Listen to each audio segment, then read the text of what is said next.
My mom lied to her new husband that I was her dead sister's kid, so she'd look good at her third wedding. Told me to shut up till after the honeymoon. I stood up at the toast and said one sentence that ended the marriage before dessert. I was standing behind the rows of white folding chairs at my mom's wedding in Fort Collins, Colorado, trying to figure out if I was actually hearing her correctly or if stress had finally cracked my brain. The string quartet had just started some soft, fancy version of a Taylor Swift song. The guests were settling in with their little cones of flower petals, and my mom, my actual mother, leaned in so close her perfume burned my nose and hissed, "Do not say a single word about being my son. You're Megan's. Got it? Your aunt is dead, so she can't contradict the story. Just smile. Be useful. Don't ruin this for me." She even squeezed my arm like I was a misbehaving toddler instead of a 23-year-old man who had paid for half her damn wedding DJ. I froze. I just kept staring at her like she'd spoken in a language I'd never heard. She tugged the front of my suit jacket straight like she was adjusting a mannequin and gave me that tight, fake smile she uses when she wants to look classy. Then she added, "Greg thinks I adopted you. It makes me look giving. You're going to keep your mouth shut till after the honeymoon." Like she was reminding me to take the trash out. I should have said something right then. I should have walked away. But the truth is, my brain just jammed. My mom and I have had our battles, but this was something new, something cold, something that made my stomach twist like I'd missed a step on a staircase. When the music changed and she started walking down the aisle, all soft-faced and glowing, everyone whispering about how beautiful she looked, I swear I felt like I was watching a stranger wearing my mother's skin. Her fiancé, Greg, stood up front looking happier than I'd ever seen him, like he truly believed he was marrying this sweet, generous woman who had opened her home to her sister's orphan son. Meanwhile, I was the prop she shoved into the story to seem better, more noble, more lovable. I took my seat. My hands wouldn't stop shaking. The vows went fine. The photos went fine. The cocktail hour was awkward as hell. People kept telling me how lucky I was to have someone like my mom take me in at such a hard age. One lady even dabbed her eyes, saying, "Your mother's heart is so big." I almost laughed in her face. By the time dinner was served inside the rustic barn venue she'd rented, I'd made up my mind. I wasn't letting her parade me around as some charity case. Not for her third wedding. Not for anyone. Then the moment came. The room turned quiet as Greg stood up to give a toast about new beginnings. He thanked everyone, then looked over at my mom with this tenderness that made my chest ache. He finished by saying, "And I want to thank my incredible wife for welcoming family, all family, with such kindness." My mom dabbed the corner of her eye with her napkin. Then she stood, smiling at me. "My son would like to say a few words." I hadn't told her I planned to speak. She just assumed I'd play along. I walked up slowly. My heart was pounding so loud I could barely hear the clinking silverware. Everyone stared. My mom nodded at me like, "Remember the script. Don't screw me." But the second I looked at Greg, this man who had done nothing wrong except believe her, I knew exactly what I was going to say. I lifted the mic. My mom's smile froze, and I said one sentence that made forks drop, chairs scrape the floor, and my mother's entire face collapsed like wet sand. The marriage ended before dessert. I guess to understand why that one sentence carried so much weight, you'd have to know how things were before all this. My mom, Denise, wasn't always like whatever she's turned into. Growing up in Fort Collins, it was mostly just me and her in this small rental duplex off LeMay. My dad left when I was 6. I barely remember him. What I do remember is how my mom used to tell people she was figuring it out. Like being a parent was a puzzle she'd get to someday. She had this cycle. She'd be the fun mom for a few months, taking me to Sonic for milkshakes, joking around, acting like we were buddies. Then she'd flip into the martyr mom, sighing loud enough for neighbors to hear, reminding everyone she was raising a kid, alone and unsupported. And then, like clockwork, she'd slide into a new relationship. Every guy was the one until they weren't, and every breakup was somehow tied to how difficult I supposedly was. By the time I was 12, I'd learned not to get attached to any man she brought home. She had 2 short marriages between then and now. The first lasted 8 months, the second just over a year. After each one, she'd blame me. Not directly. Never directly. She'd just say things like, "If you'd been friendlier, maybe he would have stayed." Or, "I'm trying to build a life for us, but it's hard when you make things tense." She never hit me. She never screamed at me. Honestly, I sometimes wished she had. At least then I could have pointed to something. Instead, she chipped away at me in small, quiet ways. Little comments. Little digs. She'd tell me I was too emotional, too cold, too serious, too sensitive. Depending on which version of me made her look better in the moment. By high school, I was mostly invisible to her unless she needed something. Rides, chores, excuses, sympathy, a fake story to make her look like a suffering saint. Meanwhile, she reinvented herself constantly. New hair, new wardrobes, new jobs. Always a fresh start. She loved talking about fresh starts. When I turned 18, I moved into an apartment with 2 friends near Colorado State. She didn't fight it. She barely acknowledged it. But every few months, she'd come back around with some new drama, and I'd get sucked back in. I wasn't a good boundary setter, and she knew it. Then she met Greg. Greg was different from her usual type. He was calm, steady, actually listened when people talked. He had a daughter my age, lived in a nice place in Loveland, and seemed genuinely interested in building something stable. I'll be honest, I liked him. He'd invite me over for dinner, ask about my job, give me advice I actually used. He made my mom seem normal, balanced. I thought maybe she was finally settling down. But even early on, I noticed she changed small details when talking about me. She told Greg I worked in marketing when I actually work customer service at a tech shop. She said I excelled in academics when I had barely graduated high school. She painted me as something neat and polished, an accessory to show stability. I didn't know it would get worse. I didn't know she'd spin a lie so big, so ugly, that it would swallow me whole.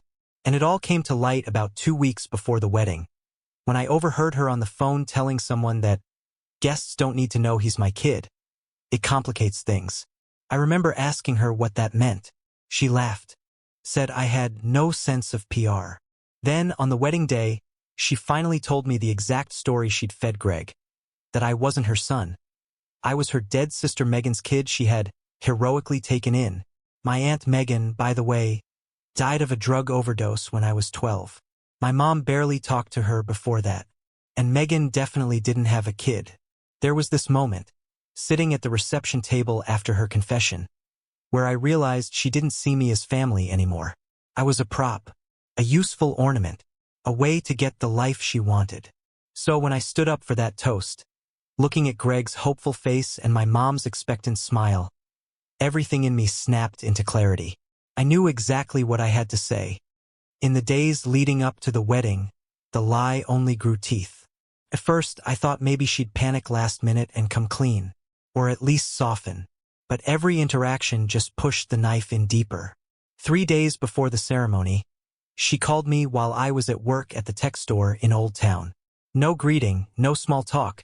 Just, make sure you don't wear anything too flashy. Greg already feels bad enough that his daughter isn't coming. I don't want you drawing attention. I remember staring at the phone like she'd slapped me. I'm not a flashy person. I own maybe 3 shirts that aren't plain. But that wasn't the point. The point was she was grooming me, prepping her adopted nephew to act quiet, humble, grateful. The more she talked, the more I realized she'd rehearsed this entire performance. The selfless woman who stepped up when tragedy struck. The woman who raised a lost boy as her own. Not the woman who used her own kid as emotional sandpaper for 2 decades. The night before the wedding, she sent me a long text full of instructions. Don't mention high school. Don't mention your dad. Don't mention where you grew up. Don't use the word mom. Just call me Denise if you need to. I reread it 5 times, each line hitting harder, like she was deleting me one detail at a time. I typed out a long response, asking her why she needed this, why Greg couldn't know the truth, why I had to become invisible for her to feel worthy. I never sent it. I knew exactly how she'd respond. A mix of guilt trips, condescending sighs, and a final, "Stop being dramatic." So I stayed quiet. But something in me shifted. Something solid. Something that wasn't going to let her skate by this time. When I showed up at the venue the next morning, the photographer immediately waved me over. "You must be the nephew. Denise told me all about how she raised you after the loss in the family." Loss in the family. I had to bite the inside of my cheek to keep from laughing. Then came her coworkers, all hugging me. So brave. One of them whispered, like I'd survived a house fire instead of a lifetime of passive-aggressive parenting. During bridal portraits, she kept grabbing my arm and repositioning me. "Stand closer like we're comfortable. Not too close, though, we don't want people assuming things." People. Assuming things. Like I was her actual son. Greg looked so proud. That was the worst part. So damn proud to be marrying this woman he thought was a hero. During cocktail hour, some guy from Greg's job cornered me, asking about my traumatic childhood. I didn't play along, but I didn't correct him either. I just nodded, because every time I opened my mouth, my mom's voice echoed, "Shut up till after the honeymoon." Then, right before dinner, she pulled me aside behind a flower arrangement and whispered, "Do not embarrass me. I deserve this happiness. Don't take it from me." That's when I realized something. She truly believed I was capable of ruining her life. Not because I'd done anything wrong, but because the truth itself was dangerous to her. So when Greg gave that toast, when she stood up with that expectant smile, when she introduced me like I was a loyal prop stepping into his queue, I walked to the microphone with every bottled-up moment of my life rising in my throat. Everyone went quiet. Forks froze midair. My mom clasped her hands together like she was praying I'd perform well. And I opened my mouth. The sentence I chose was simple, direct, brutal in its honesty. But I'm not there yet. Because first, you need to hear the twist that lit the match. Here's the thing I didn't know. Not until about an hour before the reception started, when everything finally snapped into place. The lie about me wasn't just some vanity thing. It wasn't just my mom wanting to look charitable or inspirational. It was strategic, calculated, weaponized. And the twist hit me in the stupidest, most accidental way possible. I was in the hallway outside the bridal suite, sitting on a little bench, trying to psych myself up to get through the next 6 hours without throwing a chair through a window. A couple of venue staff were talking near the doorway. They didn't see me. They were just chatting while refilling the water station and straightening linens. One of them, the younger guy, said, "I feel kinda bad for her, though. If my fiancé's kid hated me, I'd be scared too. Especially when there's that much money on the line." The older staffer laughed. "Yeah, but the prenup protects him. She's the one getting the benefit, not him." I leaned forward, suddenly paying attention. You ever have one of those moments where your whole body goes cold before your brain catches up? The younger guy asked, "Wait, so she gets the life insurance thing if something happens to him soon? Like even before the 2-year mark?" "Yep," the older guy said casually. "Because of the family clause. If she can prove she's supporting a dependent or previously supported one, like a kid, it boosts the payout. Her lawyer must be good." I swear my vision went blurry for a second. A dependent. Kid. Me. Except she wasn't claiming me as her kid. She was claiming she took in a relative's orphan child. A category that apparently scored even higher sympathy points in whatever financial loophole she was crawling through. I didn't understand all the legal specifics, but one thing was suddenly clear. My mom had built an entire fake identity for me because it benefited her. Financially. Substantially. And Greg, gentle, trusting Greg, had no idea. I stayed frozen on that bench long after the staff walked away. My mind kept replaying everything she'd said in the past month. "Greg doesn't need the complications. Don't mention your childhood. It makes me look better. You're going to keep quiet." I used to think my mom lied because she wanted attention. She wanted admiration. She wanted the spotlight. But now I understood something far darker. She lied to secure herself financially in a way that required me to play dead. Or at least play someone else's dead kid. And that wasn't even the worst part. 10 minutes later, I walked into the bridal suite to grab my jacket. She was alone, retouching her makeup. When she saw me, She didn't even look annoyed, just calculated. "You look pale," she said. "Don't get weird on me. Just keep the story straight tonight." My voice came out barely above a whisper. "Is this about money?" She paused, just for a split second, just long enough for me to see the truth. Then she smiled tight, stretched, cold. "Greg is comfortable," she said, "and comfort deserves security. If you help me secure that, we all benefit. Don't start acting ungrateful. Ungrateful for being erased, for being turned into a narrative asset, for being repurposed into a financial contingency." I didn't argue. I didn't yell. I didn't call her out. I just looked at her, really looked at her, and realized the full, horrifying twist. She didn't just lie about me, but if I spoke into a microphone in front of 120 people, with phones recording and witnesses at every table, that lie would die where it stood. When Greg tapped his glass for the toast, I felt my whole body lock onto the moment. My mom turned to look at me with this practiced, gracious smile, like she was queen for a day and I was the loyal squire at her feet. She nodded at me when she finished her little speech about family coming together. That was my cue. I stood. My hands were steady. My breathing was even. My mind was razor sharp. And I realized something. This wasn't revenge for 23 years of emotional neglect. This wasn't even about the lie. It was about the fact that the lie had a financial plan attached. A long-term strategy. A backup fund written in blood and paperwork. She hadn't just rewritten my identity. She'd assigned me a monetary value.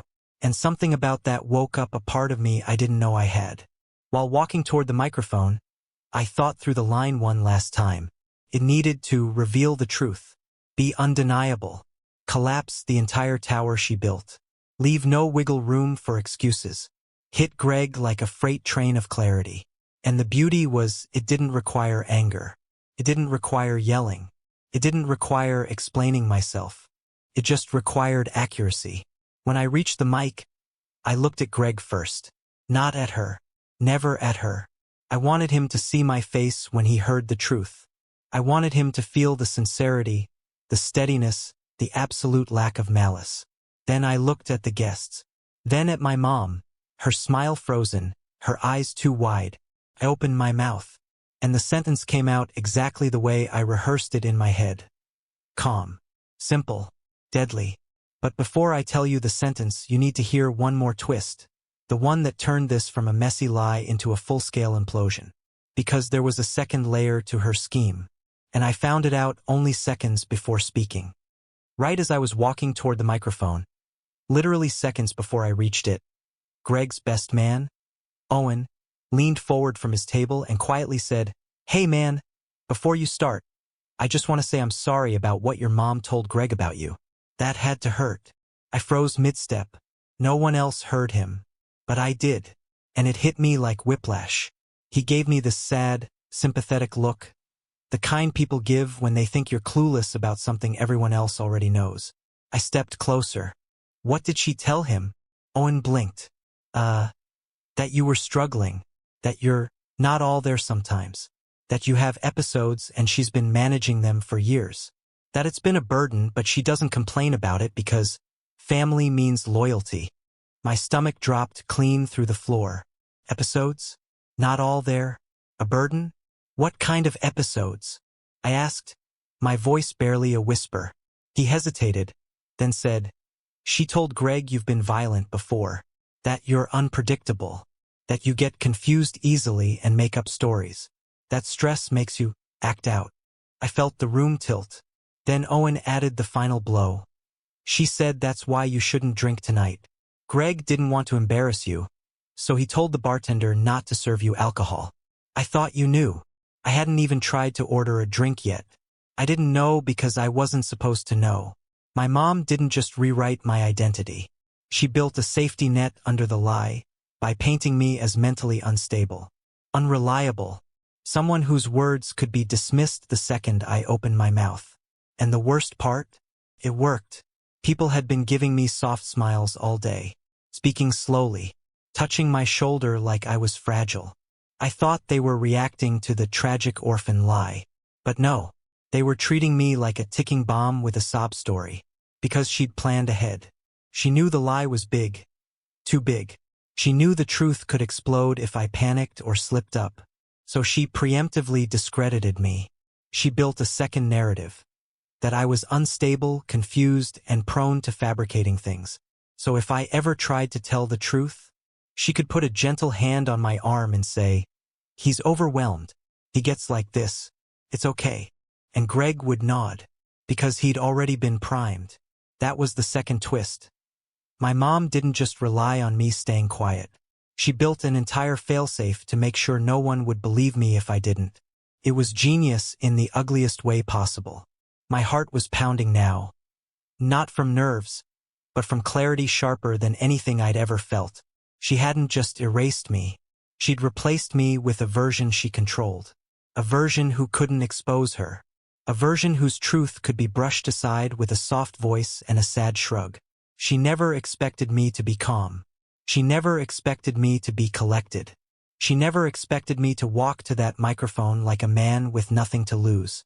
She expected me to crack. But I wasn't cracking. I was about to detonate her entire plan. All the lies, all the image crafting, all the financial angles, with one sentence that she could not spin. Because the beauty of the sentence was this. It didn't require anyone to believe me. It didn't depend on my credibility. It wasn't emotional or dramatic. It was a verifiable fact, one Greg could confirm in seconds. A hard truth with a paper trail. A truth she couldn't wiggle out of. When I turned back toward the microphone, I felt lighter than I had in years. She thought she'd prepared for everything. But she hadn't prepared for this. Here's the part that still sits in my chest like a nail. Why she did it. Why she needed the lie so badly she was willing to erase her own son and replace him with an orphan she invented. The reason wasn't sentimental. It wasn't emotional. It wasn't even personal. It was math. Cold, simple, brutal math.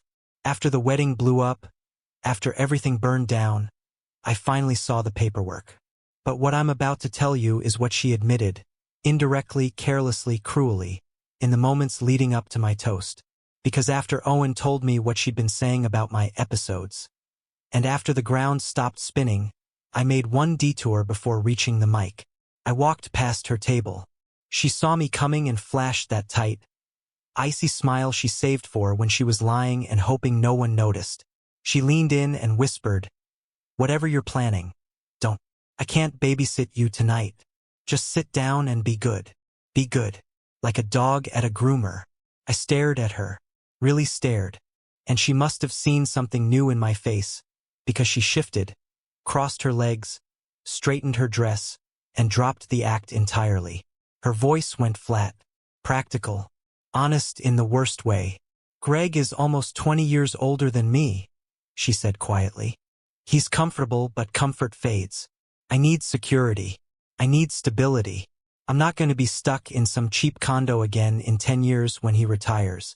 This wedding is an investment, not a gamble. An investment." She said it like she was explaining why she'd switched car insurance providers. Then she added, "And the clause is airtight. You're proof I've been a caretaker. It's not illegal. It's smart." I swear the entire barn seemed to go silent behind me, even though music was still playing. I said nothing. She kept going, like she was lecturing a child who didn't understand budgeting. "You have no idea how hard I've worked to build a life where I'm not scraping by. I finally found someone generous and stable. I'm not letting anything jeopardize that. Not your attitude, not your confusion, not your tendencies." Tendencies, as in the fake mental health narrative she planted to protect herself. I asked her one question, because I needed to hear it from her mouth. "So I'm not your son tonight because it pays better if I'm not?" She didn't even flinch. She just said, "Stop being dramatic. You're whatever I need you to be. Whatever I need you to be." And that was the real reason. The sick, hollow, horrifying truth. I wasn't a person to her. I was leverage. A tax write-off in sneakers. A character in a story she wrote to maximize her comfort, her image, her financial future. My identity was a tool that existed to serve her plans. She didn't erase me for emotional reasons. She erased me because the math came out cleaner that way. Greg's pension, his life insurance, the prenup bonuses tied to caregiving, the sympathy she'd get from friends, coworkers, church people, everyone who thought she'd rescued her dead sister's tragic child. It all added up to one bottom line. I was worth more as a fictional orphan than as her real son. And once you know someone sees you like that, as a number, an asset, a utility, you cannot unknow it. That was the moment I knew the sentence I was about to say wasn't revenge. It was a correction, a reset, a demolition of the fantasy she'd built. She thought she could manipulate perception, memory, and truth. But she forgot one thing. Facts don't need credibility. They just need to be heard. And I was about to let the whole room hear one fact she could never spin, never soften, never bury. I walked up to that microphone with her words, "You're whatever I need you to be," still echoing in my head. The barn lights felt too bright. The whole room smelled like rosemary chicken and spilled wine. Guests were smiling politely, forks halfway to their mouths. Greg was watching me with this warm, trusting expression that made my chest ache. My mom's face was a mask, pleasant, tight, polished. But her eyes were begging. I didn't drag it out. I didn't clear my throat or give a lead-in or joke around. I just said the one sentence that burned the entire lie down to the foundation. I'm not Denise's nephew. I'm her biological son, and there's paperwork in her house that proves it. Silence. Instant, total, choking silence. A fork hit the floor. Someone muttered, "What?" Greg's head snapped toward my mom so fast his chair scraped. He didn't look confused. He looked destroyed, because he understood immediately what that meant. If I was her son, then everything she'd told him was a lie. The adoption story, the dead sister tragedy, the caretaker angle, the whole dependent orphan narrative she used to build trust, sympathy, and legal advantages. My mom stood so quickly her chair toppled. "Greg, baby. It's not what he's confused, he's having one of his." But it was too late, because right then, 3 things happened at once. A woman at table 4 gasped, "Wait, she said he had episodes?" Owen, the best man, muttered, "Oh, shit." Under his breath, Greg pushed his chair back, face drained, and said, "Denise, is that true?" She tried to spin it. She reached for him with trembling hands, babbling about stress and misunderstandings, and not wanting to complicate things. But Greg wasn't listening. He wasn't even blinking. Then he said the words that nailed the coffin shut. "Why did you lie about your own son?" She opened her mouth, but nothing came out. Nothing. Because there was no wiggle room. No twisting. No narrative she could pivot to. I didn't need to say another word. Everything else unfolded like dominoes. Guests whispering. Phones recording. Her co-workers looking horrified. The venue staff exchanging "oh shit" glances. Owen standing up like he expected Greg to pass out. And Greg, quiet, shaking, betrayed to the bone, walked out of the barn without even looking at her. He didn't come back. The marriage ended before dessert. She chased him to the parking lot. He told her not to follow him home. I didn't hear the rest, but everyone else did. I stayed inside, sat at a table, drank the water they wouldn't serve me vodka in, felt the adrenaline drain out of my body like air from a punctured tire. When she came back in, face blotchy, mascara streaked, she didn't scream, didn't call me names, didn't throw a scene. She just looked at me like she finally realized the truth. I wasn't whatever she needed me to be. Not anymore. And for the first time in my entire life, I didn't feel small around her. I felt equal. Maybe even freer than equal. I left before cleanup. Drove home with the windows down even though it was cold as hell. Heart steady. Hands steady. 2 days later, Greg emailed me. Short. Direct. Grateful. He said, "Thank you for telling the truth. I'm sorry she used you." I didn't reply. Didn't need to. My mom hasn't spoken to me since. She sent one text, "You ruined everything." But that's wrong. I didn't ruin anything. I exposed something that was already rotten. Sometimes revenge isn't fire or shouting or elaborate schemes. Sometimes it's a single sentence spoken at exactly the right moment. A clean cut. Correction. A truth sharp enough to end a marriage before dessert.